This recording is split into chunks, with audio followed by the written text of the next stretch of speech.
SC ST వర్గీకరణపై supreme court తీర్పును స్వాగతించారు Telangana CM Revanth Reddy. సర్వోన్నత న్యాయస్థానం తీర్పు నేపథ్యంలో ఏబీసీడీ వర్గీకరణ ఇతర రాష్ట్రాల కంటే ముందు తామే అమలు చేస్తామన్నారు. ఇప్పటికే ప్రకటించిన ఉద్యోగాలలో వర్గీకరణ అమలు చేస్తామని, ఇందుకోసం అవసరమైతే ఆర్డినెన్స్ను తీసుకొస్తామని చెప్పారు.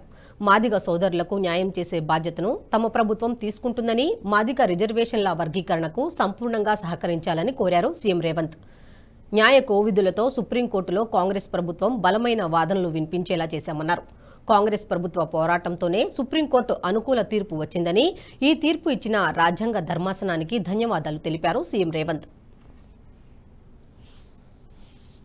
సభలో మాదిగ ఉపకులాల వర్గీకరణ కోసం వాయిదా తీర్మానం ఇస్తే నాతో పాటు ఆనాటి శాసనసభ్యుడు సంపత్ కుమార్ను కూడా ఈ సభ నుంచి బహిష్కరించడం జరిగింది.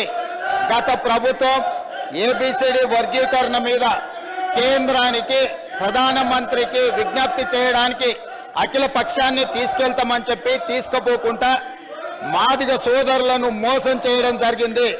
కానీ డిసెంబర్ 3, 2023 నాడు ప్రజాప్రభుత్వం బాధ్యత తీసుకున్న తర్వాత తక్షణమే మా ఉప ముఖ్యమంత్రి గారి సూచన మేరకు మాజీ ఉప ముఖ్యమంత్రి, ప్రస్తుత మంత్రి దామోదర్ రాజనరసింహ గారి నేతృత్వంలో మా శాసనసభ్యులందరినీ, అడ్వకేట్ జనరల్ ని ఢిల్లీకి సుప్రీంకోర్టుకు పంపించి న్యాయ కోవిదులతో చర్చించి